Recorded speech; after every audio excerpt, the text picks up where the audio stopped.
Bem-vindo a Filadélfia Produções. Graça e paz, vamos estar assistindo uma mensagem poderosa da parte de Deus com o pastor Marco Feliciano. Vamos assistir. Você não nasceu para morrer, você é imortal. Você é imortal até que se cumpra na sua vida todas as promessas de Deus. Se alguém tem promessa de Deus ainda, faz mais um barulhinho só para alegrar o coração. Cumprimento os irmãos com a paz do Senhor. Cumprimento os irmãos com a paz do Senhor. Quem está feliz aqui hoje? Escolha uma pessoa bonita do seu lado e dê um sorriso para ela então. Isso. Os que trouxeram a Bíblia sem perca de tempo, abram lá comigo no último livro do Pentateuco e no último capítulo deste livro, livro de Deuteronômio, capítulo de número 34. Louvo a Deus pela oportunidade de estar aqui hoje, aqui no projeto Vida Nova de Irajá, né? Estrada Padre José, número 224, do pastor Ezequiel Teixeira. Essa figura bonita e simpática, né, irmãos? O meu sonho um dia é ter um cavanhaque igual o dele ainda. Mas para você que assiste aí pela TV, por DVD, ou ouvir essa mensagem através do CD, eu quero que se lembre que nós estamos em um tempo de avivamento. Tempo de avivamento. Deuteronômio 34. Quem encontrou, diga amém. Se alguém não encontrou, diga misericórdia. Está procurando na Bíblia, tem certeza? É o 5º livro da Bíblia. Eu dei o endereço para você. O último livro do Pentateuco. Está escrito assim: E então subiu Moisés das campinas de Moabe ao cume do monte Nebo, que está em Pisga, que está de fronte de Jericó. E o Senhor lhe mostrou toda a terra de Gileade até Dan, e todo Naftali, e a terra de Efraim e Manassés, e toda a terra de Judá até o mar ocidental, e o Neguebe e a campina do vale de Jericó, a cidade das palmeiras até Zoar.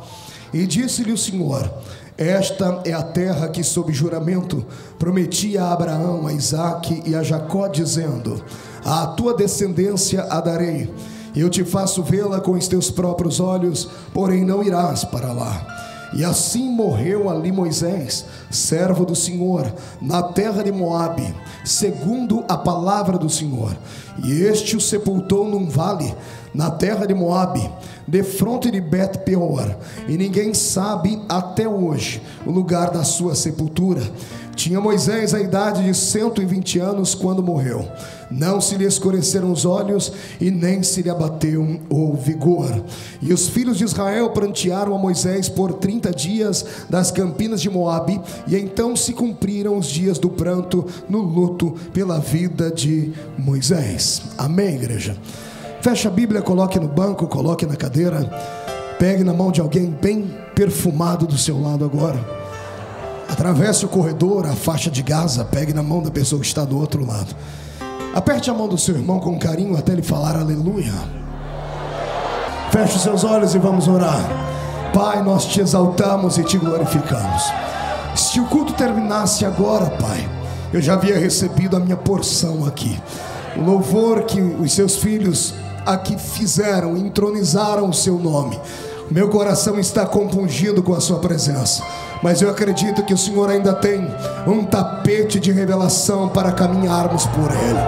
Pai eterno, eu gostaria de ser profeta para o seu povo nesta noite. Não falar o que eles querem ouvir, mas o que eles precisam ouvir. E antes que eu comece a pregar, eu lhe faço os 2 pedidos de sempre. O primeiro é que ao redor desta grande igreja, num raio de 5 quilômetros, onde houver um demônio alojado, um espírito desincorporado, eu dou a esses espíritos 5 segundos para desaparecerem daqui, porque se não sumirem, serão queimados pelo poder da glória do Senhor, que vai invadir este ambiente. O segundo pedido é um pedido de atrevimento, Senhor. Se ainda tem um crédito no céu contigo como pregoeiro da sua palavra, abre a porta do seu palácio sobre esta igreja agora e manda do céu para a terra uma comitiva angelical. Eu quero anjos de fogo descendo sobre este lugar, que eles comecem a esparramar brasas tiradas do seu altar, e onde houver um crente batizado com o Espírito Santo, renova ele, Senhor, mas renova agora, meu Jesus. Traz a sua presença sobre este lugar. Tu não precisas do homem para nada. Tu és onipotente. Mostra a sua onipotência nesta noite. Amém e amém. Antes de se assentar, levante um dedo de profeta para cima comigo. Com respeito, aponte para o irmão do seu lado e diga para ele: trouxe lenço hoje? Diga: não trouxe lenço. Prepare a manga da camisa, a ponta da gravata ou a orla do seu vestido, porque você vai desabar aqui hoje. Amém. Quem crê nisso, aplauda o Rei Jesus e tome o seu assento, glorificando a Deus.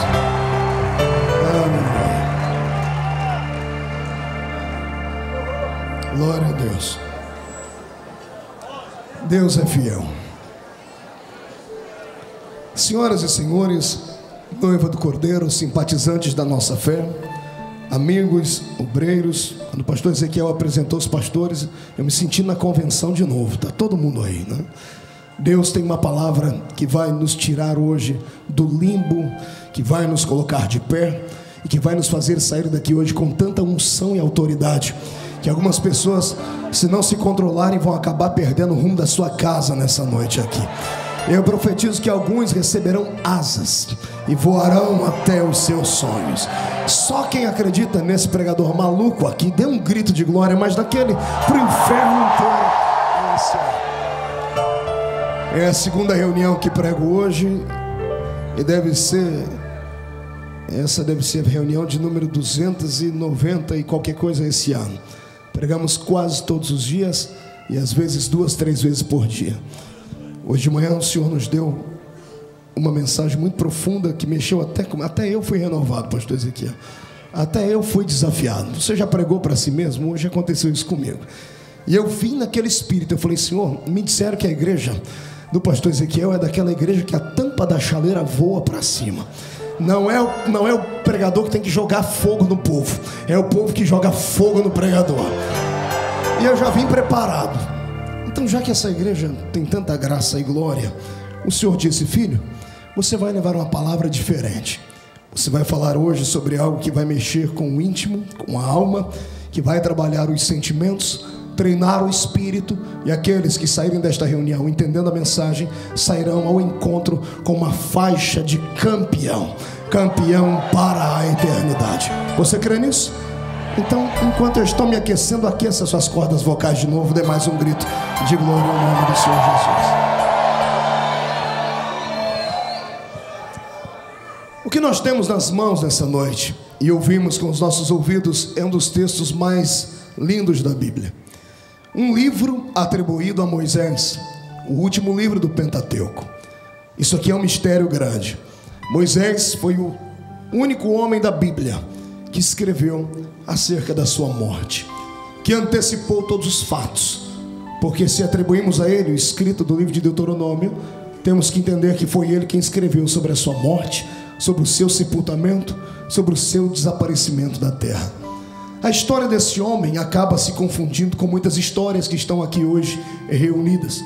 A vida de Moisés é no mínimo um marco, é no mínimo uma história interessante. É uma história tão compungente e emocionante que já virou marcas de livros, que já virou tendência para Hollywood filmar, que já virou páginas e páginas de redutos de escatologia, de teologia e de todas as ias que podemos entender. Moisés foi um homem diferente e diferenciado. O Senhor o escolheu. Ele nasceu num tempo de derrota, num tempo em que a nação completava 430 anos de aprisionamento na terra do Egito. Detalhe: quando entraram naquela terra, não entraram pela janela, não burlaram as leis, não entraram lá sem ter um visto de convite. Eles entraram na terra do Egito a convite. Entraram ali a convite de um faraó que se sentiu agradecido porque houve a interferência de Deus através da vida de um certo José. Não José do Egito, como pregamos, mas José no Egito. Um rapaz que, mesmo ouvindo o silêncio de Deus, se é que você pode entender esse paradoxo, ouvindo o silêncio de Deus por 2 anos dentro de uma prisão, não ousou negar a sua fé. E quando foi indagado acerca se tinha ou não autoridade para revelar um sonho, ele atribuiu a Deus o poder de trazer à existência aquilo que não existia. Mesmo estando 2 anos aprisionados no corpo, a sua alma estava livre para glorificar a Deus. E quando foi posta à prova a sua fé, ele olhou nos olhos de Faraó e disse: eu não posso, mas o Deus a quem eu sirvo fielmente pode, e ele vai fazer. É interessante a história. Faraó ficou tão grato com esse rapaz, que este rapaz acordou de manhãzinha em uma prisão fétida, úmida. Naquela mesma noite, ele foi dormir dentro de um palácio, numa cama extremamente preparada. De servo passou a ter servidores. De homem, tido como alguém que mexeu com o pudor de uma grande família, passou a ser o segundo homem do reino, e para mim o segundo homem do mundo na época. O primeiro político que servia a Deus de verdade foi esse José, o primeiro ministro da fazenda que o mundo teve, e devemos a ele muito da história dos hebreus e parte da fé que temos no Deus de Abraão. Quem concorda comigo, não me deixe sozinho, dê um grito de glória ao nome do Senhor Jesus. A história dele é interessante, porque ele nasceu em uma época de dificuldade, numa época em que ninguém mais queria casar, porque Faraó, esse Faraó maluco, insano, esse déspota que está vivendo agora, descendente daquele que foi grato a José, esse que agora está no trono, não conhece nada de intimidade, não sabe nada de aliança, não entende nada de pacto feito. E como ele não entende nada disso, ele olha para os judeus e não os vê como amigos, como os amigos que entraram naquela terra 400 anos antes. Ele agora os vê como uma espécie de concorrência. O povo estava agigantado. Quando entraram naquela terra, eram poucas dezenas, agora eram quase 3 milhões de habitantes. 2.710.000 pessoas era a nação que estava entre os egípcios. Esse faraó ficou tão maluco que arrancou deles as suas bênçãos, as suas benesses. Quando entraram naquela terra, o faraó, que era amigo de José centenas de anos antes, disse: escolham a melhor parte da terra, desfrutem do que há de melhor na terra, comam daquilo que há de melhor na minha mesa e bebam do melhor que há na minha mesa, que é o meu vinho. 430 anos depois, eles não moram em casas de alvenaria, eles estão morando em tendas feitas pelas suas mãos, cozidas através de peles de animais, através de panos. Eles não vivem, eles estão tentando sobreviver, estão vegetando. Não comiam mais carne assada e nem as comidas apreciadas pelos egípcios. A sua comida agora era limitada a pepino e cebola e alhos. Não bebiam mais os vinhos caudulosos da terra do Egito. Passaram agora a beber das águas barrentas do rio Nilo. Passaram a ser humilhados. E nesse período de humilhação, a minha Bíblia diz que 2.710.000 homens e mulheres erguem um clamor ao céu. E se Deus escuta a oração de um justo, pense em 3 milhões de pessoas dizendo: não nascemos para ser escravos, queremos a terra prometida, temos a promessa do Deus de Abraão. E isso foi movendo o coração de Deus, e foi movendo o coração de Deus. E Deus é um ser que tem dificuldade em falar conosco em palavras gigantescas, e sempre pode perceber que tudo que Deus fala é sempre curto e pequenino. O Senhor passa mais tempo em silêncio do que falando. E um dia eu questionei a Ele e falei: Senhor, por que o Senhor demora tanto para falar, e quando fala tão pouco? O Senhor disse: porque eu sou Deus. Eu não sou como um homem que fala pelo ímpeto do momento. Eu não sou como um homem que fala pelos cotovelos, que fala uma coisa sentada e não sustenta sustento essa coisa de pé. Eu sou Deus, eu sou alienado à minha palavra. O que eu falo, eu sou obrigado a cumprir, por isso falo pouco, mas o que eu falo, eu faço. O que eu prometo, eu cumpro. Quando eu resolvo falar, não tem braço que faça a minha voz voltar atrás. E antes que eu termine esta sentença, eu faço uma pergunta: há alguém aqui que tem uma promessa de Deus em vigência que ainda não se realizou? Alguém que tem mais de uma promessa? Levante as duas mãos. Eu profetizo que o tempo do jejum, do silêncio de Deus termina nessa noite. O que Ele prometeu vai acontecer. Quem acredita nisso, dê um brado de vitória para o inferno inteiro ouvir.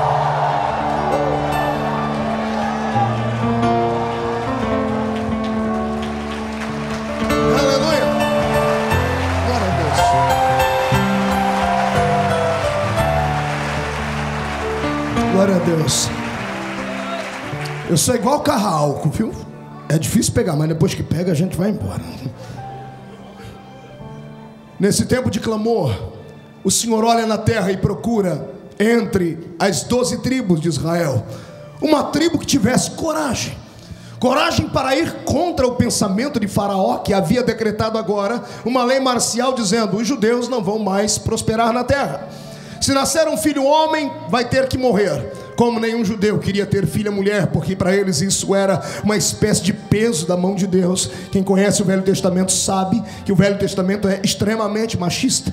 E o valor de uma mulher entre os hebreus equivalia à condição dela gerar filhos ou não. Se a mulher gerasse filhos, ela tinha um valor. Se ela não gerasse filhos, ela era amaldiçoada. Se gerasse filhos, tinha que ser homem, porque se nascesse um homenzinho, ela era aplaudida pelo marido. Se nascesse uma filha mulher, ela era quase que rejeitada. Você conhece a doutrina que está escrita no livro de Levítico para eles. Uma mulher, quando tinha uma filha mulher, passava 40 dias impura. Quando nascia um menino, era apenas 7 dias impura. Era a divergência que havia. Esse Faraó, unido a Satanás, cria uma das piores condições já impostas por um líder à terra. O primeiro infanticídio da história nasceu com esse homem, e ele foi, para mim, um desgraçado miserável, filho do cão com a pombagira junto, irmão. Era o cão desse Satanás aqui. Desculpe me desequilibrar, mas é quando eu vejo o que ele fez, me dá vontade. A sorte dele é que eu não posso voltar no tempo, senão eu ia dar tanto tapa na cabeça dele que ele ia perder o rumo da terra do rio Nilo, amado. Esse infeliz decretou agora uma das piores coisas que a humanidade já havia visto até então. Ele disse que nenhum judeu podia ter filho homem. Não podia ter filho? Homem. Não ouvi, não podia ter filho? Homem. Se não podia ter filho homem, nenhum judeu queria ter filha mulher. Ele criou uma história, uma sentença para acabar com a história de Israel. Ele tentou terminar com a etnia dos hebreus, porque agora ninguém mais queria casar. Porque se casassem, não havia métodos contraceptivos, não tinha como escolher o sexo do bebê. Se nascesse uma menina, traria vergonha para a família. Se nascesse um menino, faria com que o menino fosse morto e o sangue cairia sobre aquela família. Esse Faraó fez uma estratégia que parecia ser impecável. Ele só não contava com a coragem de uma tribo. Ele só não contava com alguns homens que temiam mais a Deus do que a ele. E é tudo que Deus procura na terra: alguém que tema mais a ele do que aos homens que estão na terra. É tudo que Deus procura dentro da igreja: alguém que tema mais ao poderoso nome dele do que os demais nomes que estão na terra. Você crê nisso, irmão? Então seja corajoso e faça a sua parte. Mas está agora Deus olhando para a terra. Bem, precisamos de um milagre. Ninguém mais quer se casar. E a minha Bíblia começa em Êxodo 2 contando milagre. A Bíblia começa dizendo lá assim, olha: e veio um homem da tribo de Levi, e desposou uma moça da tribo de Levi, e tiveram um filho. Eu dei muita gargalhada quando o Senhor me trouxe essa revelação, porque eu conheço a Bíblia, e eu sei que a tribo Bambambam de Israel era a tribo de Judá. Tanto é que quando falamos, não falamos leão da tribo de Efraim, não falamos leão da tribo dos levitas, falamos leão da tribo de Judá. porque deles viera a descendência do nosso Salvador. Mas neste quesito para a libertação do povo de Deus, nem aqueles que eram da tribo de Judá tiveram coragem de fazer alguma coisa. A minha Bíblia é saliente, ela diz: veio um moço da tribo de Levi e desposou uma moça da tribo de Levi, engravidaram e tiveram um filho. Aqui o Senhor me dá uma revelação que, se você crer, você vai ter que voar comigo agora. Ou aperta o cinto ou solta ele de uma vez, porque você vai decolar comigo. Eu descobri que em tempo de aprisionamento, só uma tribo na igreja funciona: a tribo dos adoradores, a tribo dos levitas, a tribo daqueles que não tem vergonha de adorar a Jesus, de gritar, de falar que o Senhor é bom e ponto final. Você que pertence a outras tribos, a tribos mais ricas, a tribos mais importantes, a tribos tão importantes que você não pode se sentir tão feio ou desequilibrado como você acusa o irmão do seu lado esquerdo, porque ele pula o irmão da direita, porque ele sai correndo dentro da igreja. Me perdoe, Deus conta hoje com a tribo de adoradores, e aquele que adora sabe que a adoração tem que ser espontânea, explícita e carregada de graça. Eu quero saber onde estão os levitas de Deus aqui hoje. Então tire o pé do chão para adorar.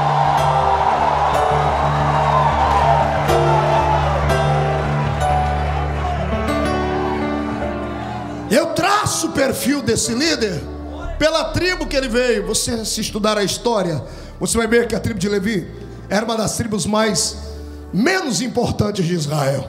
Era uma raça de gente bravo demais, era gente meio desequilibrado. Aliás, eu acho que Deus gosta dessas coisas. Me desculpe aí, eu sou suspeito para falar, porque eu não funciono muito bem na cabeça. Aliás, nenhum profeta funciona. Todo profeta tem cara de louco. Dá uma olhadinha do seu lado aí para você ver. Você vai ver.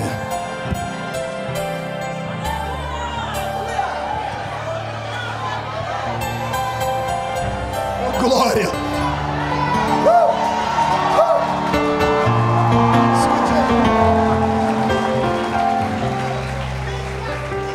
Quando Israel criou aquele bezerro de ouro desgraçado lá na frente, o Senhor disse: Moisés, eu quero que extirpe esses adoradores. E Moisés: Senhor, eu não dou conta sozinho. O Senhor disse: grita aí, deve ter alguém aí no meio que não adorou esse bezerro miserável. E Moisés disse: quem é que não adorou o bezerro e tem coragem de vir e lançar mão dos seus irmãos e matá-los, porque eles deixaram de adorar a Deus? Só veio a tribo dos levitas. Foi ali que eles caíram no coração de Deus. O Senhor disse: eles são desequilibrados, mas são corajosos. São desequilibrados, mas são santificados. São desequilibrados, mas têm autoridade para glorificar o meu nome. Deus não está olhando hoje para o seu intelecto. Deus não está olhando para a sua roupa, nem para a sua conta bancária. Deus não está olhando para o seu dedo, se tem anel de formatura ou não. Mas que Ele está procurando no seu coração uma bomba atômica espiritual para explodir dentro do inferno. Ele está procurando. Oxalá que Ele ache em você este brilho e esta coragem. Foi assim que veio a existir Moisés, desta família. Agora, por gentileza, me empreste a sua alma e o seu coração e deixa-me lhe narrar a história. Estão agora um casal, Joquebede e Anrão. Oraram ao Senhor, tiveram coragem de se casar e arcaram com as consequências. Tiveram não um filho apenas, tiveram 3 filhos. Eu falei: Senhor, por que logo o Êxodo só fala do nascimento de Moisés? Não fala do nascimento de Arão, não fala do nascimento de Miriam. O Senhor disse: filho, porque eu respeito autoridades e eu não queria envergonhar muito Faraó, porque Faraó não queria que eles tivessem um filho, pois os levitas foram lá e tiveram 3 filhos de uma vez, para dar na cara de Satanás, né? Parece que é para glorificar um pai, o outro filho e o outro o Espírito Santo. É desse jeito que eu enxergo a palavra do Senhor. Detalhe: foram 3 filhos simples. O primeiro foi o primeiro sacerdote de Israel, que tinha autoridade para entrar na presença de Deus e pedir o perdão do povo. A outra que era mulher, e você sabe, como eu disse, que na biografia as mulheres judias não valiam muita coisa. Ela, que não devia valer muita coisa, foi a primeira maestrina de Israel. Atravessando o Mar Vermelho, está todo mundo de queixo caído, paralisado, vendo os inimigos morrendo, o Mar Vermelho ficando vermelho com o sangue dos inimigos de Deus. Ninguém sabe o que fazer. Lá vai ela, enfia a mão dentro do alforje, pega um pandeirinho e começa a tirar uma nota musical na coxa e dizer: só o Senhor é Deus, só o Senhor é Deus. As virgens virgens de Israel chegam perto dela e dizem: irmã Miriam, ensina a música pra gente, que nós vamos fazer a primeira coreografia para Deus. A primeira coreografia que houve para o Senhor nasceu ali exatamente com ela, a segunda filha. E o terceiro, tadinho, o terceiro filho foi tão simples que Deus escutava os conselhos dele. Você entendeu o que eu disse? O terceiro filho deles era tão simples que Deus parava para ouvir ele. Deus olhou: eu vou matar esse povo. Ele disse: Senhor, não faz isso. Se o Senhor fizer isso, o que as nações vão dizer? Que o Senhor é um Deus que não tem paciência. Deus olhou: não é que você tem razão, rapaz, então não vou destruir não. Daí a pouco Deus esquece, Deus ficou irado e diz: eu vou matar esse povo, o teu povo. Ele diz: meu povo não, é o seu povo, e o Senhor não pode matar eles por causa disso e daquilo. Deus aguentou. Na terceira vez que Deus quis matar eles, Deus disse: ele vai tentar me impedir de novo, então eu vou fazer um negócio com ele. Moisés, eu vou destruir o povo, e antes que você argumente, eu tenho uma proposta para te fazer. Eu destruo esse povo e faço de ti um outro povo. Ainda bem que Deus não faz esse pedido hoje no século 20. Ainda bem que Deus não pergunta para você, né? Olha, se você quiser, eu mato todo mundo à sua volta e crio uma outra igreja, porque se ele fizesse, ia ser uma desgraceira só, não é? Deus sabe para quem ele faz os pedidos. Pois Moisés, antes que a palavra descesse ao coração dele, ele desceu aos joelhos, rasgou a roupa, jogou cinza na testa e disse: se for para matar o povo, risca o meu nome do seu livro. Deus olhou e disse: com você não tem jeito, levanta, vai, fala para esse povo marchar. Eu não mato eles, porque você me pediu. Levita só gera gente de coragem. É por isso que o Senhor vai lhe dar filhos espirituais esta noite. E eu quero profetizar que Satanás vai ter que se mudar da rua onde você mora, porque uma unção de glória vem sobre a sua vida. Crê nisso? Coloque a mão no ombro do seu irmão com carinho e respeito. Faz um carinho primeiro. Fez? Agora agarra o ombro dele com coragem. Vai, levita, com coragem. Chacoalha ele até ele ficar irritado agora. Diga para ele: se você é da tribo dos levitas como eu sou, trate de abrir a boca para adorar.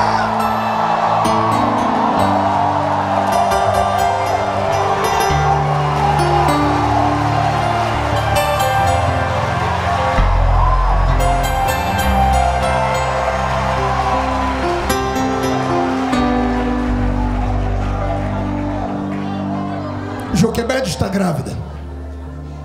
9 meses de angústia. 9 meses esperando para saber o que é que vinha, se era menino ou se era menina. Eu imagino ela chegando do trabalho árduo, junto com seu esposo, Arão, entrando dentro da casa gigantesca de 2x2, olhando para aquela cama de marfim feita no chão com trapos, os 2 filhos, um para um lado, o outro para o outro, na mesa de madeira dentro daquela tenda, 2 cuias com sopa feita de lavagem que sobrava da mesa de Faraó, tomando água barrenta do rio Nilo, a silhueta dos seus corpos tremeluzindo na parede por um candelabro que iluminava. Eles haviam acabado de trabalhar. Ela mexendo a sopa, não conseguindo comer, e o marido dizendo: que foi, filha? Come, porque temos que trabalhar amanhã. Ela dizendo: tá difícil. Por quê? Porque o meu ciclo menstrual parou de novo. Estou sentindo meu corpo ter reações como da última vez que eu fiquei grávida. Parece que nós vamos ter outro filho. Imagina Arão olhando para ela, e ele não desfera palavras de maldade, ele não a amaldiçoa, ele diz: o Senhor deu, o Senhor vai cuidar da criança. Mas filho, e se for um menino? Diz: se for menina, a gente dá glória a Deus. E se for menina, a gente dá glória a Deus também. Não é verdade? Nós tivemos coragem de casar, vamos arcar com as consequências. Só vamos dobrar o joelho aqui, vamos orar, pedir para Deus um menininho, né? Se for menino, eu vou ficar mais feliz. Era a história do judeu. Terminam de orar. 9 meses de angústia. 9 meses pensando o que é que havia dentro do ventre. Não tinha chá de cozinha naquela época. Não tinha essas histórias que inventam de mulher sentar em cima de uma colher, sentar em cima de um garfo, essas coisas que a mãe da gente fazia na época da ignorância. Era dependência de Deus. Não tinha ultrassom. Imagine que situação. 9 meses depois, ela entra em trabalho de parto. As parteiras licenciadas pelo Egito, carteira de trabalho assinada por Faraó, receberam uma ordem: se for menino, morte; se for menina, deixa viver. O pai está do lado de fora da tenda com as 2 crianças. está segurando Arão de um lado e Miriam de outro. Dentro da tenda ela está de cócoras. É assim que as mulheres hebreias davam a sua luz. E uma parteira está ali, trazendo a vida, trazendo a existência, um fruto de um amor. E quando vem para fora a criança, depois do grito da mãe, um grito que saiu de dentro da alma, porque a dor da gravidez ela é quase que insuportável. E de repente, no meio do grito, eu penso que ela esperava no mínimo um sorriso da parteira, dizendo: parabéns, o Senhor visitou você. Se fosse em outro tempo, todos soltariam fogos. Se fosse em uma outra oportunidade, a parteira daria gritos de glória e cantaria um salmo ao Senhor. Mas de repente, o que vem à vida é um menino, e ela conhecia a lei. Eu quero que você veja essa parteira segurando na mão uma criança, na outra mão um cutelo, uma faca que ela usou para cortar o cordão umbilical. Com esta mesma faca ela deveria tirar a vida daquela criança. Imagina o Joquebede olhando para a parteira, olhando para a atitude dela e começando a implorar: não faça isso, não tire a vida do meu bebê. E a parteira dialogando: mas Faraó mandou fazer. Dizendo: mas foi Deus quem quis que ele nascesse. Se Deus quis que ele nascesse, ninguém pode impedir. Gritos e choros dentro da tenda. O pai do lado de fora, desesperado, ouve gritos e entra correndo dentro da tenda e entra atrás das crianças. Agora não é uma mulher chorando apenas, é uma família inteira. Veja algo inusitado. Imagine um judeu, homem, dobrar o joelho aos pés de uma mulher e implorar para que ela não mate o seu filho. Era no mínimo ultrajante, era no mínimo humilhante. E eu imagino o pai dizendo: senhora, não mate este bebê. E a mulher, sem saber o que fazer, desesperada, entre a cruz e o punhal, entre a emoção da família e o salário, a vida dada por Faraó. Lá em cima nos céus há uma janela aberta. O dono da eternidade está debruçado nela, está olhando para baixo, está vendo tudo acontecer. Eu vejo Deus estendendo a sua mão, apontando com o seu dedo indicador para o coração da parteira. Não, ele não vai fulminá-la, ele vai fazer brotar temor no coração dela. Ele vai fazer ela sentir a sua presença dentro daquela tenda e dizer que assassinos do meio do povo não eram aceitos. E a mulher que devia matar a criança entrega a criança na mão do pai e da mãe e vai saindo da tenda. O choro se transforma em alegria, a tristeza vai embora e limpam-se as lágrimas. E pai, mãe, duas crianças começam a sorrir, porque havia nascido um pequeno bebê. Antes que a parteira saia, imagina ela voltando atrás dizendo: era melhor que essa criança fosse abortada, porque se ela fosse abortada, não haveria tanta confusão na vida de vocês a partir de hoje. Esse menino não vai poder ser visto, ninguém vai poder saber da existência dele, porque se Faraó descobrir que um menino nasceu aqui, não apenas ele vai morrer, os seus outros filhos vão morrer. Vocês vão servir de exemplo para toda a nação hebreia que está escravizada. Vejam o que vocês estão fazendo. Carregam nos ombros a responsabilidade da vida ou da morte de uma nação. A parteira vai embora. O bebê está ensanguentado, a mãe está suada, com as suas entranhas dilaceradas, o pai está respirando ofegante, as duas criancinhas alegres por ver o bebê. Eu imagino a família toda de joelhos, falando com Deus e dizendo: Deus de Abraão, tu deste, cuida agora, nos ajude. Como o Senhor cuidou dos outros dois filhos, cuida deste também, para que o seu nome seja glorificado. Eu penso no pai levantando a bebê para cima e dizendo: Senhor, não é mais meu, é teu. E que seja uma bênção na terra, para a sociedade, para a sua igreja do Velho Testamento, e para que o seu nome seja eternamente glorificado. Aqui começa a minha história, uma história de dor e de sofrimento, a história daqueles que têm uma vocação divina. Hoje Deus vai trazer algumas respostas ao seu coração. Uma delas é essa: porque nada na minha vida dá certo, porque eu sempre sofro, porque tudo na minha vida me faz bater com a cara no muro, porque que a única resposta que eu ouço de Deus é o seu silêncio. Por que Deus se cala? Por que parece que a vida de todos funcionam e a minha travou no meio da caminhada? Porque todos os lugares onde eu coloco a minha mão e tento ir na empreitada da minha fé parecem estar bloqueados. Parece que sou amaldiçoado. Eu venho hoje, no nome do Senhor, dizer exatamente o contrário. Só sofre na casa de Deus e na causa de Deus aquele que nasceu para uma missão especial. só sofre, sente dores e carrega cicatrizes no corpo, homens e mulheres que são dignos de serem aplaudidos nessa noite, porque nasceram para mudar a sua geração. Você não sabe perto de quem você está sentado. Não é só um corpinho bonito, é uma mulher que acabou de pintar o seu cabelo de louro, não é apenas uma senhorita parecendo uma Barbie e nem um garoto parecendo uma espécie de Brad Pitt. Não, você não está sentado apenas perto de um homem de cor, ou de uma pessoa que mora na favela, no morro, ou que mora num grande arranha-céu. Você está sentado perto de um sonho de Deus, perto de um projeto da eternidade. Esse homem e essa mulher que estão aí do seu lado hoje, que só tem chorado e carregado cicatrizes nos ombros, daqui a alguns dias, daqui a algumas semanas, daqui a alguns meses, trarão tanto orgulho para esta igreja, trarão tanto orgulho para o reino de Deus, que você vai abrir a primeira página do jornal O Globo do Rio de Janeiro e vai ver a cara dele estampado lá. Carioca passa dentro de um supermercado, a sombra toca um homem que estava sentado numa cadeira de rodas, e o paralítico levanta e anda, e o nome de Jesus é glorificado. Você vai ver a cara dessa pessoa, ainda vai ver a página estampada nos jornais, não, na televisão agora, no Jornal Nacional. Membro daquela igreja em Irajá, do projeto Vida Nova, lá da igreja, que tem cara de leão, faz um projeto de lei que abençoa o estado do Rio de Janeiro, que abençoa o país chamado Brasil, que propaga isso para onde eu não duvido que o Senhor pode levantar alguém aqui para ser indicado ao Prêmio Nobel da Paz. Eu creio no que prego, e se você crê no que ouve, rasgue o peito e adora.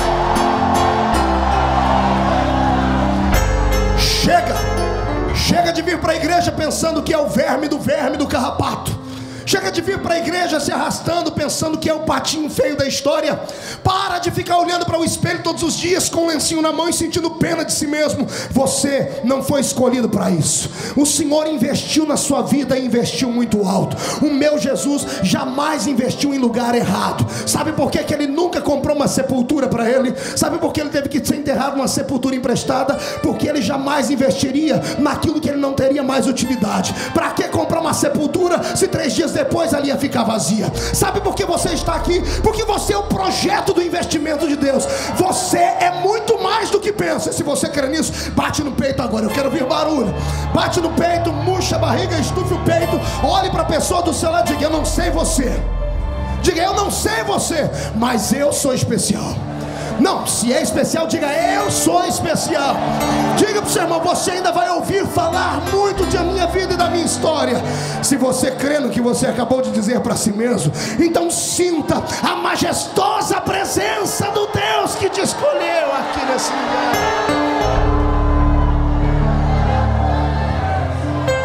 O que não custa nada não vale nada. Ninguém será aceito sem antes ser rejeitado. Quando eu pergunto para alguém qual herói bíblico você gostaria de ser, o nome de Moisés é um dos nomes mais queridos. Eu quero ser como ele. Quero abrir o mar, quero entrar dentro de uma nuvem e ver Deus face a face, e ser o único mortal que viu Deus e não morreu depois que estava num corpo que não era glorificado. Poder ter uma história como a dele, poder levantar as suas mãos e pedir para o Senhor em oração, e Deus repartir do Espírito que estava com ele com outras pessoas. Todos querem ser como ele, mas eu sempre digo: querem chegar onde ele chegou? Passe por onde ele passou. E a trajetória dele é triste. A trajetória dele não começa o seu sofrimento quando ele mata um homem no Egito, como nós pensamos. Começa dentro do ventre da sua mãe, sofrendo uma espécie de rejeição, porque o pai queria um filho homem.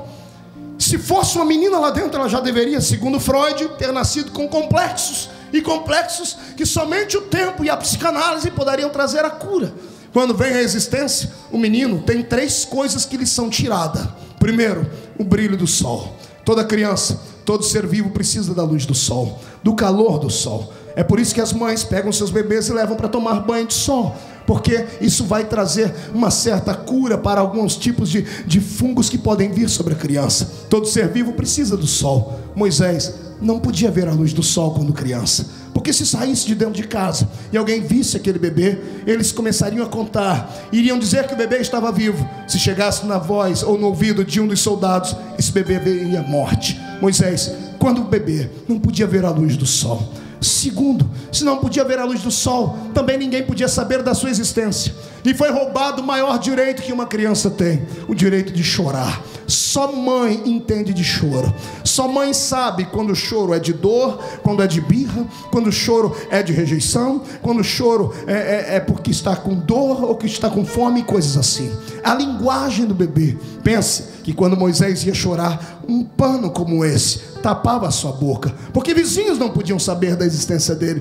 Amigos que se diziam amigos, compadres e comadres, não podiam saber da existência dele, porque sempre alguém tem um amigo particular. Esse amigo tem outro amigo, e o amigo que é amigo tem outro amigo que é amigo, e daqui a pouco, bum, estava estourado todo o projeto de Deus. Essa criança não podia chorar. Se uma criança não pode ver a luz do sol e não pode chorar, ela está começando a ficar debilitada. Ninguém sabe quando ela está com fome, quando está sentindo dores. Não bastasse isso, eu quero que você agora sinta um drama que eu senti quando o Senhor me revelou isso. A mãe desse garoto não era uma mulher poderosa, não era uma mulher bonita e não era uma mulher cheia de vida, não era uma mulher saudável. Ela trabalhava 16 horas por dia na beira do rio Nilo, cavando o rio Nilo, tirando argila, colocando em baldes, misturando com capim, fazendo tijolos para levantar o grande reino do Egito.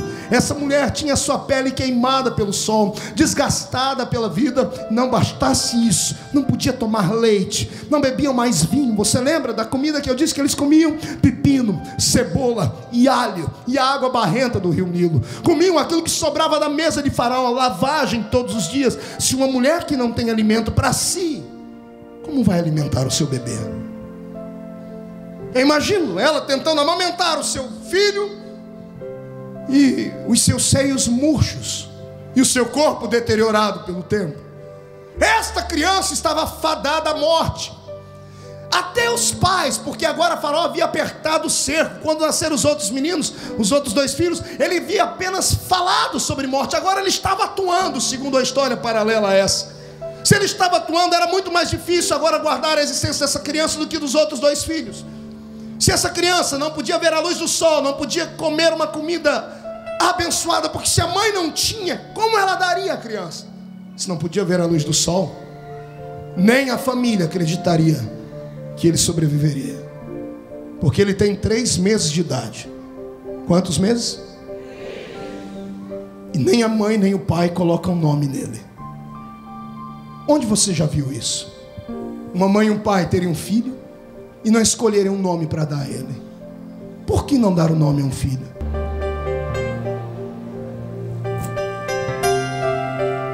Quando você coloca nome em alguma coisa, você acaba se apegando a ela. Cria-se intimidade, amor, carinho. Não colocaram o nome naquela criança para quando se vissem livres dele, não sentissem falta.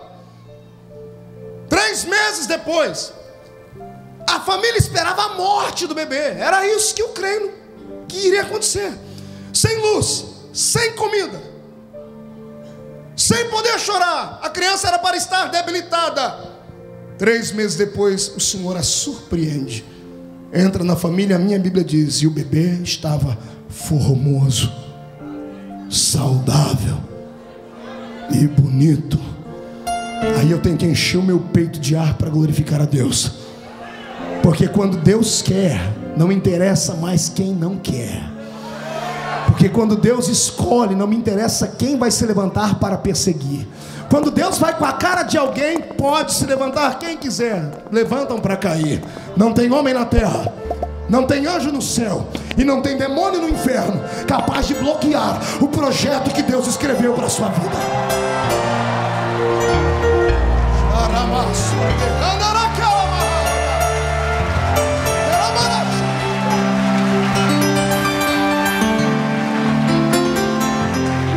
Pastor, a história é bela,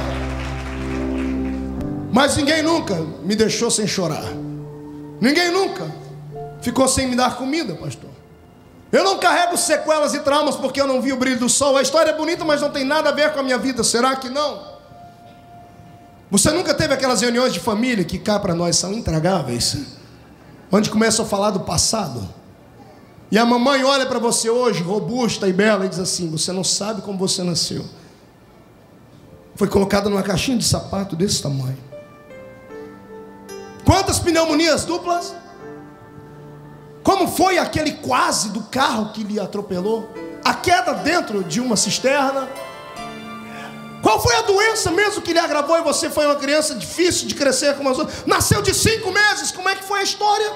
Pastor, o que o senhor quer dizer com isso? Eu quero dizer algo que alguém nunca lhe disse.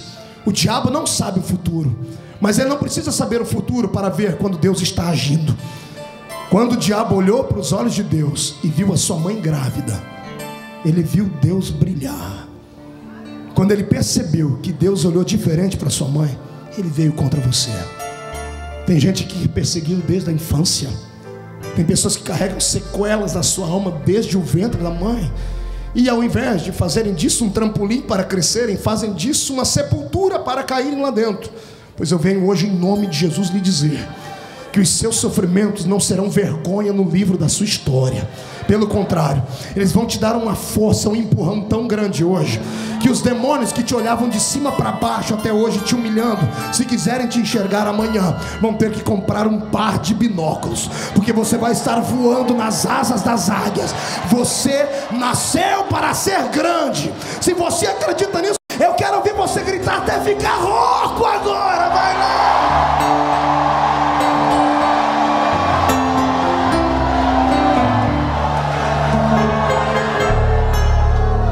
Chega de frequentar o psiquiatra.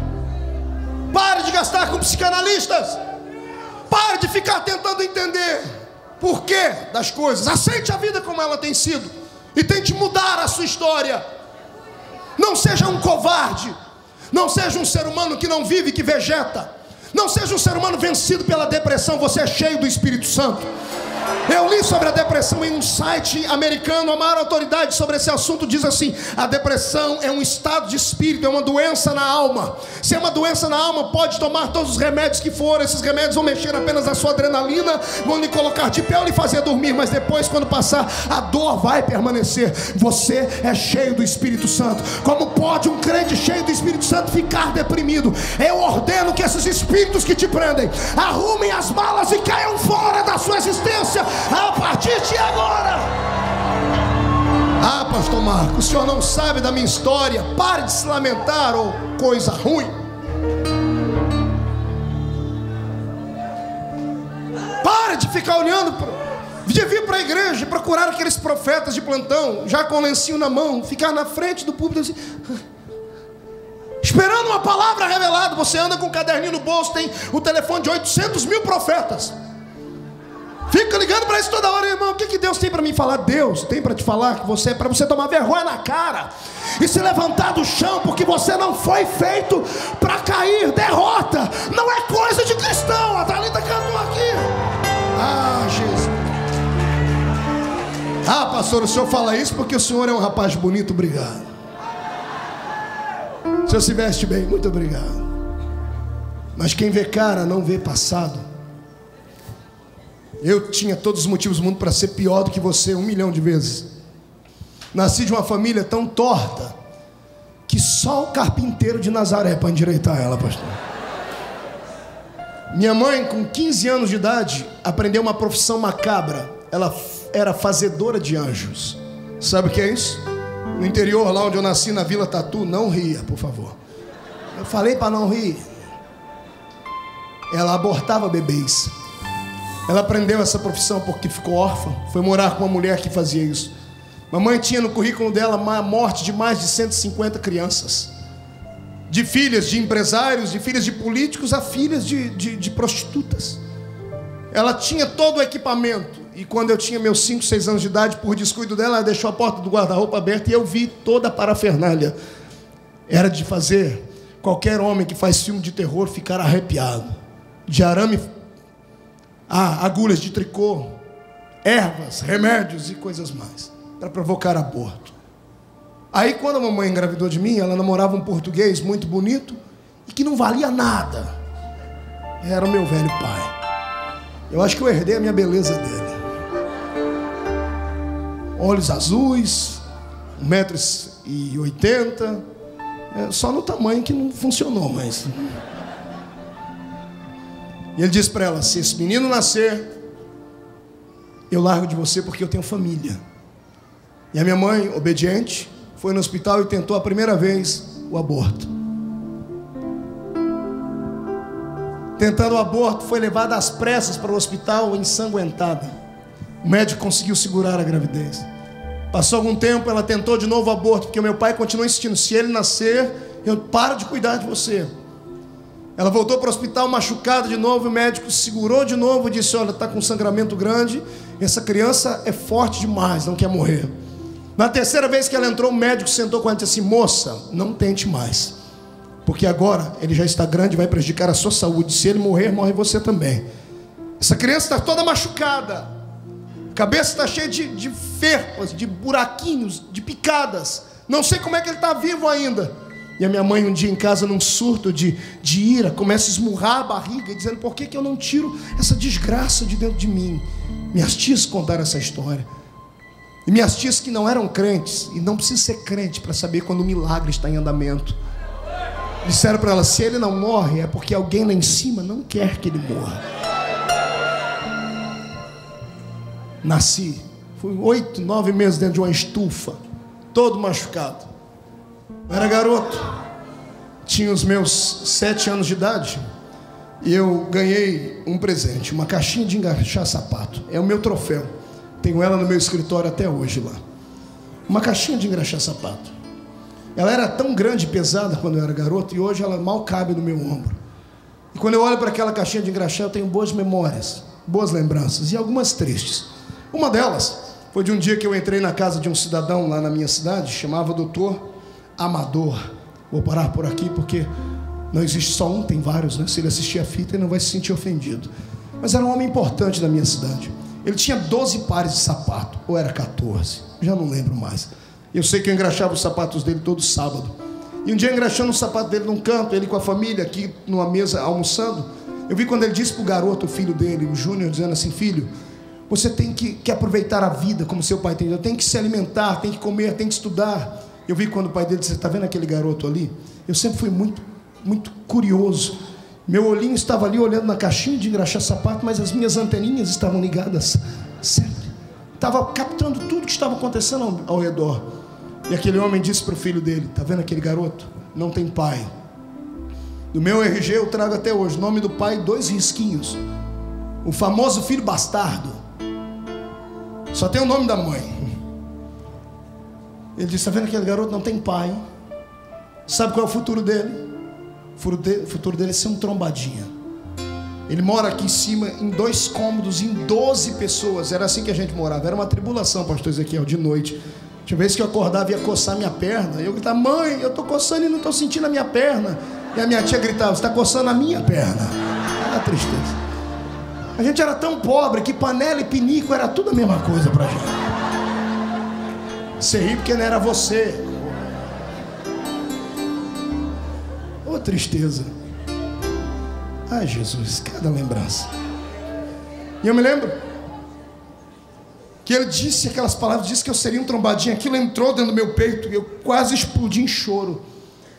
Eu terminei de engraxar os sapatos, fui para casa, esperei minha mãe chegar do trabalho. Minha mãe trabalhava de doméstica e o restante da família na roça, na lavoura.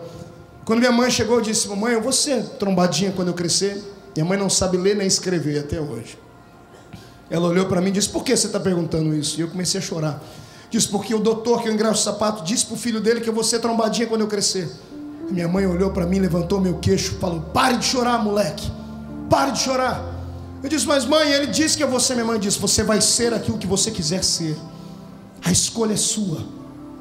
Eu vou tentar te estudar até onde eu puder. Vou tentar fazer de você um homem digno. A escolha é sua.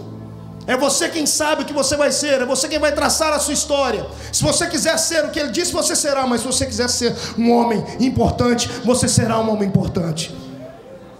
E minha mãe estava certa. Tem 3 anos que eu vou contar. Eu estava no aeroporto de Ribeirão Preto, bem vestido, usando a minha pastinha. Chegou um cidadão de cabelos brancos perto de mim. Eu lhe conheço de algum lugar. Eu falei: não me lembro do senhor. Ele disse: você mora onde? Eu disse: em Orlândia. Ele disse: eu sou de lá. Eu disse: qual é o nome do senhor? Ele disse: Amador. Eu olhei nos olhos dele e disse: doutor Amador, eu lembro do senhor. Você é filho de quem? Qual doutor lá da cidade é seu pai? Eu falei: nenhum doutor.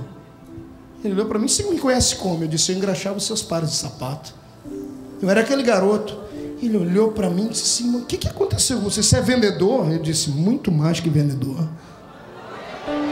Segura as palmas. Ele olhou assim, o que você virou? Você virou político, com todo respeito? Eu disse, sou um pouquinho a mais do que eles. Você é empresário? Eu disse, meu pai é dono de tudo que o senhor já imaginou na vida. Eu disse, o que? Sua mãe casou de novo? Eu disse, não, eu fui adotado por Deus. Eu disse, eu sou ministro do Evangelho de nosso Senhor e Salvador Jesus Cristo.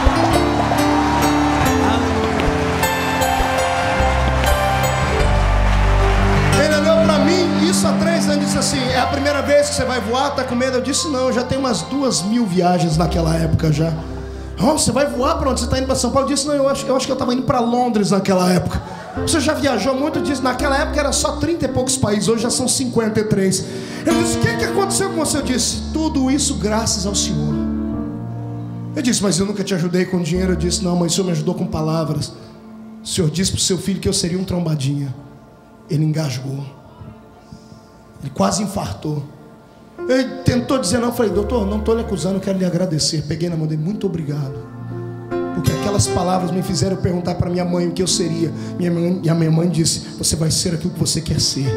E eu falei, mamãe, eu vou ser alguém importante, eu vou trazer orgulho para dentro de casa. E hoje, para a misericórdia de Deus, dentro da cidade onde eu moro, imagine, lá na Vila Tatu ainda, eu sou um ilustre cidadão cosmopolita, moro lá, mas viajo pelo mundo. O prefeito toma café comigo. O deputado da região me liga toda semana para ir orar com ele. O maior empresário da cidade me liga para pedir conselhos acerca de finanças. Por quê? Porque Deus tinha um projeto na minha vida. E o diabo, o infeliz, está lá arrancando um restinho de cabelo que sobra na cabeça dele. Ele pegou já 500 milhões de demônios para fazer projeto para me destruir. Ele vem de cá com 1 milhão de projetos. O Senhor vem só com uma espada e corta ele pelo meio. Não nasci para ser capacho. Você não nasceu para ser cauda. O Senhor te fez para ser cabeça. Eu profetizo que o Senhor vai te dar tanta força, tanta glória nesta noite, que você vai voltar para casa cheio, mas tão cheio que quem encostar em você vai receber a mesma unção que está sobre a sua vida. Você acredita nisso? Olhe para o irmão do céu e diga para ele, pelo amor de Deus, entenda a mensagem e saia de dentro da caverna agora para adorar.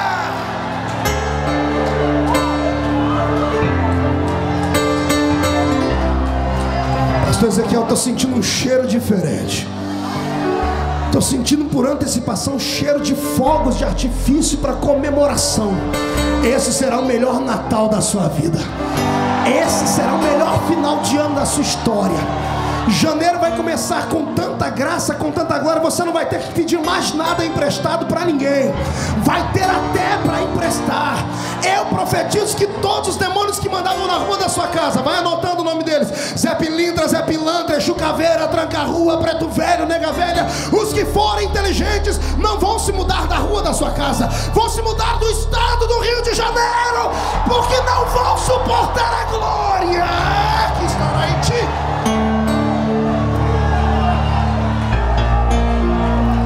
Por gentileza, disfarçadamente, de canto de olho, olhe para o irmão da esquerda. Ainda bem que eu falei que é para disfarçar, né? Eu falei que é para disfarçar, o irmão fez assim. É para disfarçar. O da direita agora.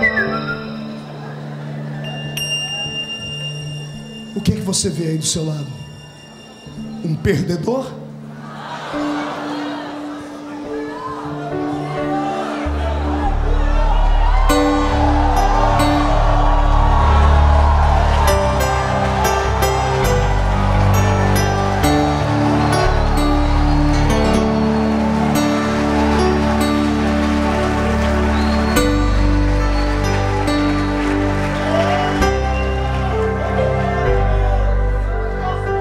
Estou terminando, viu? Mas quanto tempo eu tenho, pastor?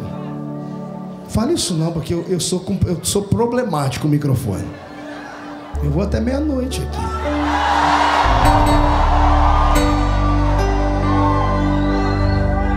Olha pra cá. Lá vem Moisés, 3 meses, sem nome, um indigente. Ninguém acreditava nele. Na terra, alguém lá em cima tinha lançado todas as fichas nele. Glória. Quando você nasceu, o que falaram? Qual o nome que te deram? Tem um homem da Bíblia que chamaram ele de enganador. Jacó. Meu pai me chamou de problema. Qual o nome que deram para você?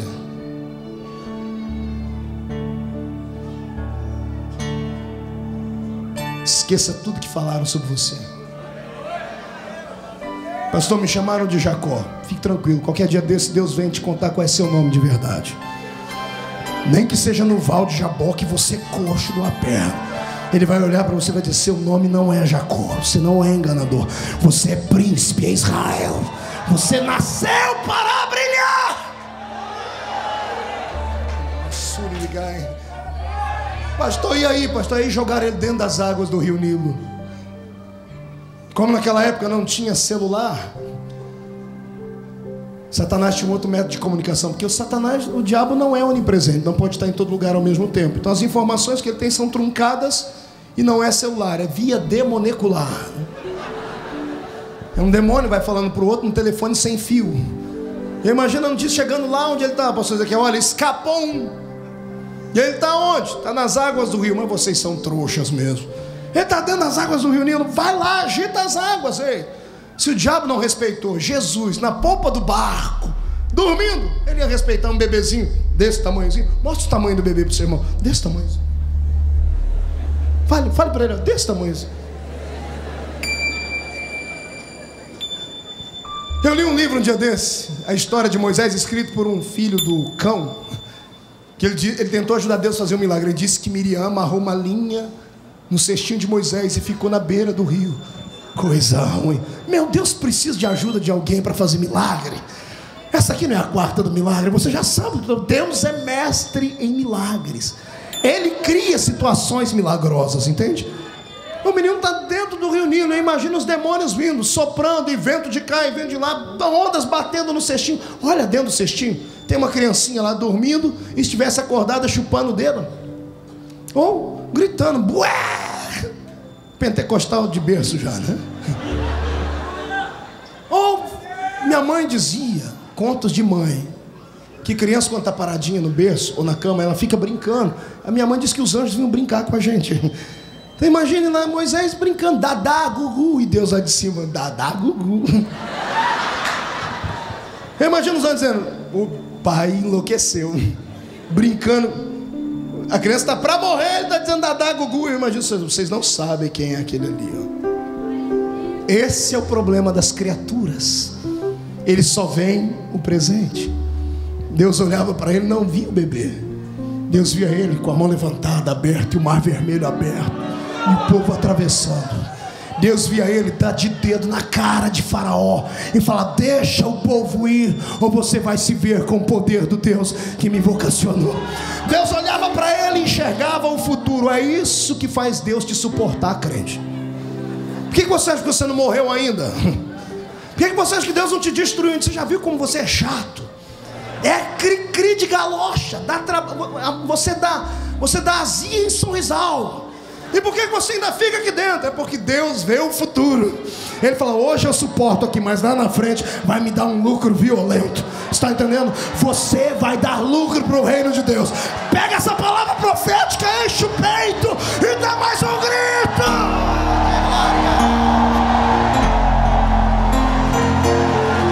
Estou terminando. Os demônios sopram, bate, tempestade. Eu imagino tudo acontecendo lá. Ondas. O rio Nilo não era um córrego, nem lagoa, era um rio com dezenas de quilômetros de extensão. E na sua profundidade, bem no centro, haviam redemoinhos criados pela própria ribanceira das águas. Eu imagino demônios tentando de tudo, dizendo: não dá para matar esse moleque, o cesto não vira. Por que não vira? Aí o Senhor abrindo os olhos dos demônios, e lá cuidando do bebê, um anjinho halterofilista, uma espécie de Arnold Schwarzenegger, um Rambo, uma espadinha na mão, só afiando ela. O que vocês querem? Esse bebê não. Alguém lá em cima diz que é um grande homem. Nele só toca se passar por cima de mim. Sabia que as águas do rio Nilo eram cheias de leviatãs? Levi o quê? Não fui renovado, irmão, não fui renovado. Leviatãs era o nome dado aos crocodilos. Crocodilos eram um jacarezinho de 3 metros de comprimento, a boquinha aberta, engolia um homem em fase adulta. Se os demônios entrarem em porcos, você imagina os demônios entrando nos crocodilos. Imagina 2 crocodilos endemoniados. Eu posso conjecturar. E lá vem eles com a bocarra aberta para engolir o cesto. Quando chega a 1 metro do cesto, a bocarra faz assim, ó. Crocodilos endemoniados conversando entre os dentes, um olhando para o outro dizendo assim: o que aconteceu? Que a nossa boca fechou. O outro dizendo: olha o tamanho da mão que está segurando. Onde é que você acha que o anjo que fechou a boca do leão fez um estágio antes? O anjo que fechou a boca do leão fecha a boca de urso, fecha a boca de crocodilo, fecha a boca de Satanás, fecha a boca do inferno. Você não nasceu para morrer, você é imortal. Você é imortal até que se cumpra na sua vida todas as promessas de Deus. Se alguém tem promessa de Deus ainda, faz mais um barulhinho só para alegrar o coração.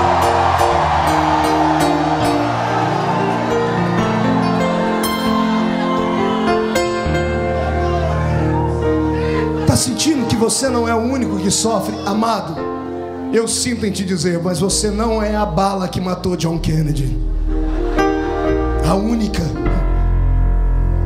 Tem gente que sofre, e muito mais que você.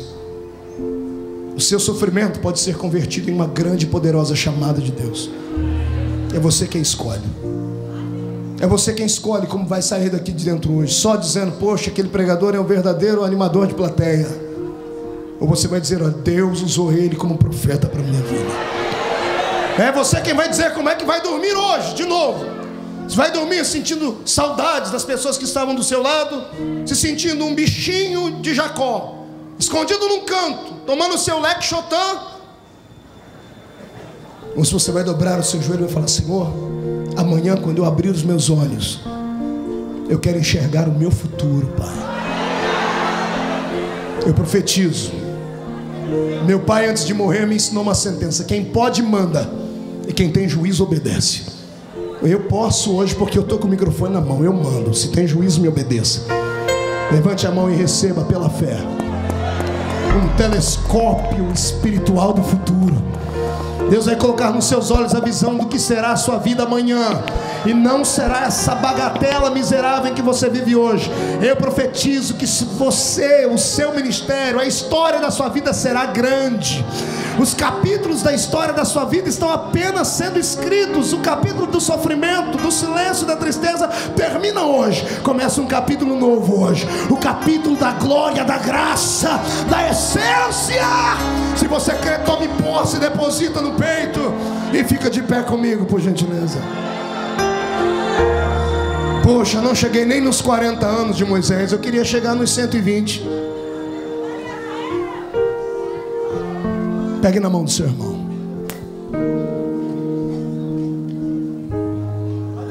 Toque nele. Touch him. Pegue na mão dele.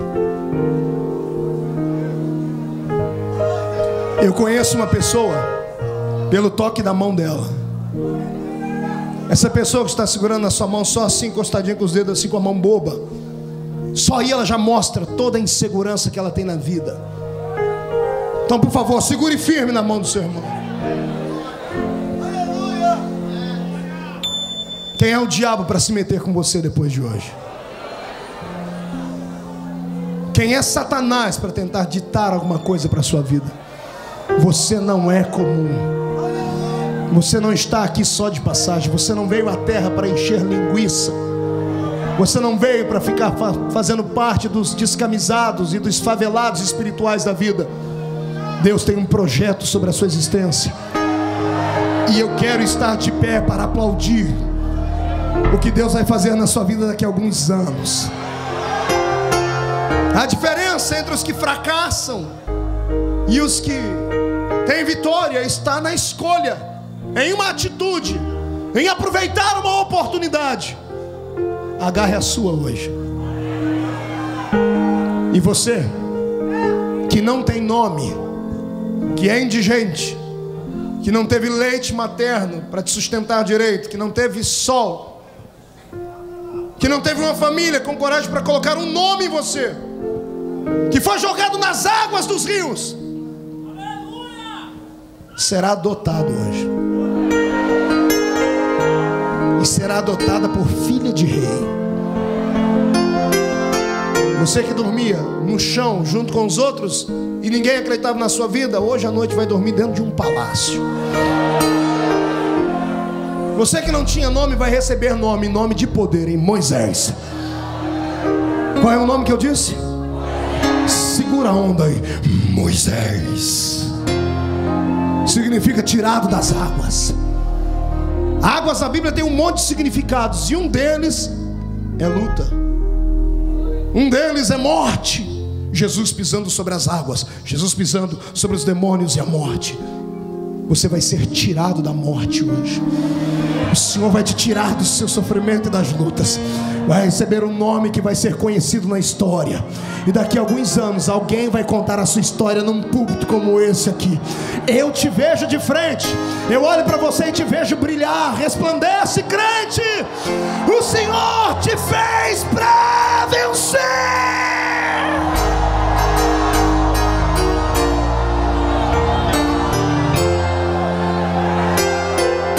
Do seu irmão, feche seus olhos. Outro dia, numa outra oportunidade, eu venho para terminar a mensagem. Ele tem 40 anos de idade agora e é filho da filha de Faraó, o futuro rei do Egito. Olha a vida de dentro do palácio, e por mais opulência que esta vida lhe dava, e por mais riqueza que ele tinha, uma pergunta sempre batia no peito dele, um vazio sempre tomava conta dele. Enquanto o projeto de Deus não se cumprir na sua vida, esse sentimento de incapacidade, essa tristeza, esse nojo que você tem do trabalho, vai persistir. Pode ter a riqueza que for, você não é comum. Persiga os seus sonhos, mas deixe Deus me revelar a você os sonhos dele. O sonho de Deus é maior e melhor do que o seu. Posso ouvir um grito de glória a Deus? Solte a mão do seu irmão por um momento, feche os olhos. Eu vou fazer um convite, pastor Ezequiel. Posso?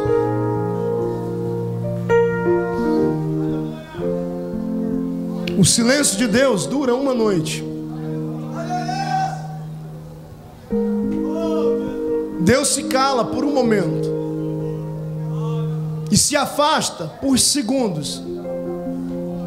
Quando o salmista, no Salmo 22, verso 1, profetiza o que Jesus ia dizer lá na cruz: Deus meu, por que me desamparaste? Ele não está dizendo que Deus deixou de olhar, não está dizendo que Deus é impotente, está dizendo que Deus às vezes se afasta para que uma obra maior aconteça. Deus só não disse nada para você ainda, porque se Ele interferir aqui, você perde lá. Na vida do crente, ele não tem que entender muita coisa, ele tem que aceitar muita coisa. Tem coisas da minha vida que não tem explicação, como até hoje carrego aqui dentro uma certa dor de um filho que Jesus me levou embora, um menininho. Dias de angústia, uma noite interminável, por falta de cuidados médicos. Minha mulher, ao 8º mês de gravidez, perde o nosso filhinho, um machinho, um hominho, Feliciano Júnior. O menino era pentecostal, pastor Ezequiel. Eu botava a mão na barriga, ele dava cada chute, cada pontapé. Eu falei, esse vai envergar tudo. O quartinho está pronto, pintado de azul. Os irmãos do Rio Grande do Sul, donos de uma fábrica, dizem, estão mandando todo o enxoval do bebê. E alguém lá em cima, sem perguntar se podia, sem pedir licença, sem mandar um telegrama avisando, sem mandar um e-mail, sem usar um profeta, chega e leva o bebê embora. Aí vem a dúvida, aí vem a dor, aí vem a solidão. Você acha que sofre? Você não é o único, faz parte da história. É Paulo, no momento de angústia, dizendo assim: nós não somos apenas uma vida, nós somos um espetáculo diante dos homens e diante dos anjos. E o melhor espetáculo que tem é o espetáculo circense, onde às vezes nós parecemos palhaços. O palhaço é uma figura interessante. Sabe como nasceu a pintura dos palhaços? Nasceu dentro da Idade Média, dentro de um castelo, quando tinha um bobo da corte. O rei precisava rir e o bobo tinha que fazer palhaçada, mas o bobo tinha acabado de perder o pai. E para não chegar triste diante do rei, ele pintou um sorriso nos lábios. Ele chorava por dentro, mas quem olhava para ele estava sorrindo. Assim é a nossa vida. Tem coisas na vida que nunca teremos explicação aqui. Tem coisas que nós vamos carregar para sempre, e só lá em cima o Pai vai nos explicar o porquê. Eu só sei de uma coisa: Deus não gera filhinhos de papai. Deus não dá tudo que a gente quer na hora que a gente quer. Tudo tem um preço. A única coisa de graça que temos na igreja é a salvação, o que foi paga por Jesus. O resto custa, e custa muito caro. A unção de Deus custa muito caro.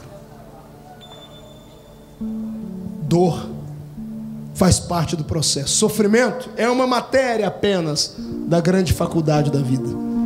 Quem não está apto a sofrer, quem não está apto a passar pelos vales, jamais subirá aos montes. Quem não está disposto a enfrentar os reveses da vida, que se mate, que dê um tiro no ouvido, se enforque, e será lembrado para sempre como um covarde.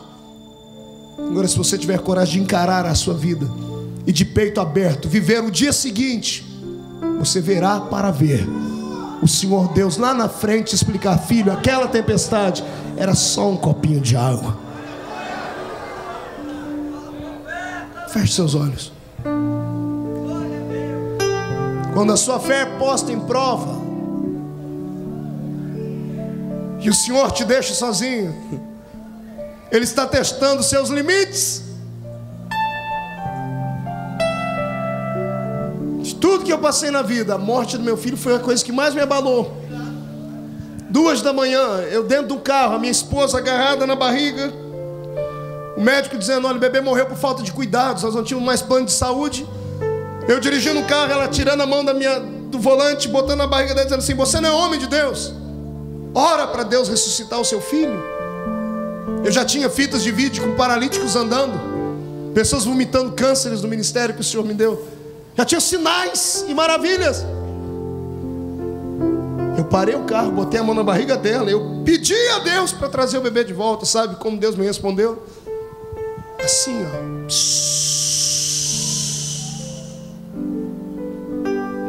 Silêncio.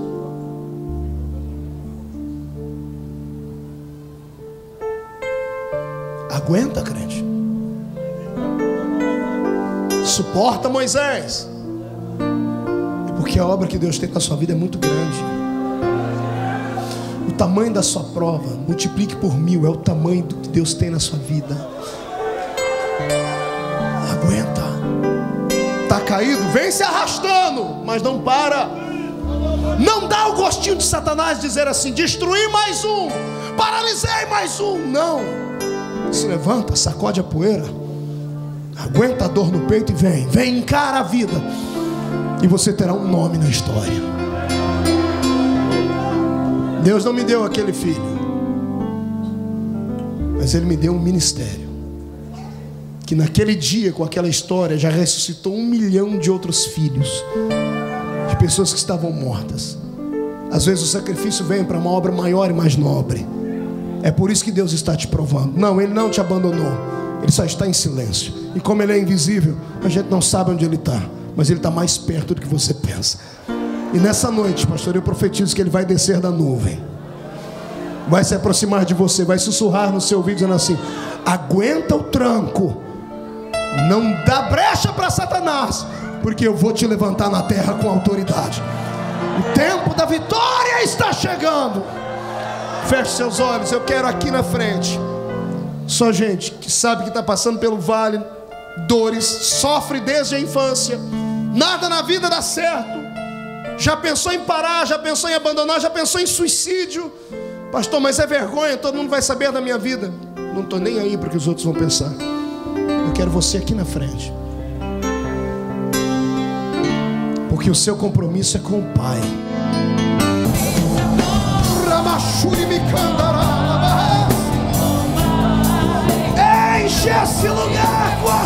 glória agora, Senhor. Faz a sua nuvem trovejar. Agora, agora, já.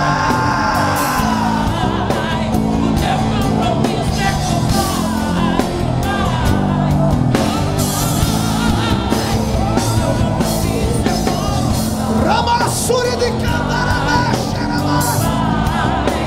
O teu compromisso é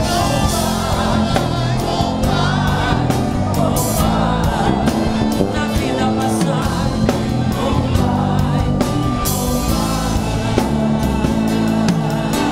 Senhor, essas vidas que estão na frente.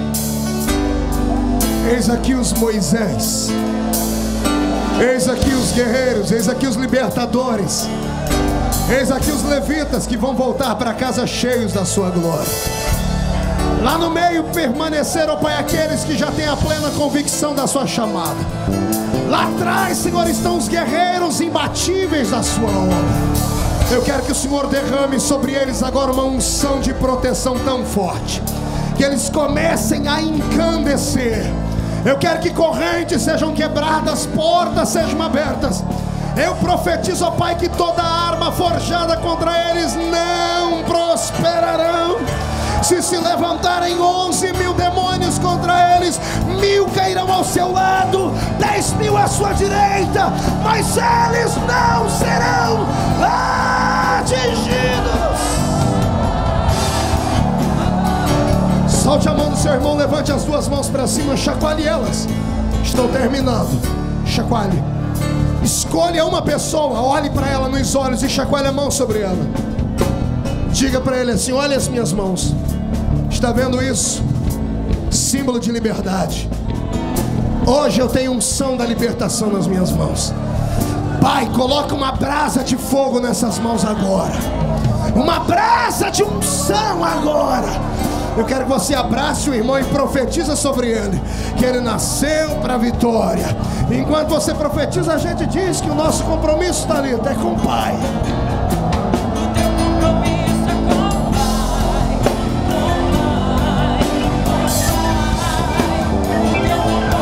com o Pai. O teu compromisso é com o Pai, com o Pai. O meu compromisso é com o Pai. Aleluia. Com o Pai. O teu compromisso é com o Pai. Com o Pai. Com o Pai. O teu compromisso é com o Pai, com o Pai. O teu compromisso é com o Pai. Para terminar, mão direita para cima. Diga comigo em alto e bom som: todos os demônios que provocam depressão, complexos de inferioridade, que destruíram os meus sentimentos, que roubaram os meus sonhos, eu ordeno agora, para a palma da minha mão, fecha sua mão. Fecha sua mão com autoridade, levante ela. Eu invoco a palavra profética de Jesus em Lucas 10:19. Eu vos dei poder para pisar sobre serpentes e escorpiões, sobre todo o poder do maligno. Eu conto até 3, no 3 você joga no chão e pisa em cima. 1. Começa uma nova história hoje, porque Deus não vai ficar mais calado. 1,5, a sua família será revestida da autoridade. 2, a sua igreja será revivada. 2,5, e seus sonhos serão realidade. 3, jogue no chão, pise em cima. Não deixe de curtir, compartilhar e comentar. Assim vocês ajudam a entregar mais o vídeo para outras pessoas que querem ouvir uma palavra da parte de Deus, ou está precisando de ouvir uma palavra da parte de Deus. Ajuda-nos a evangelizar. Deus abençoe.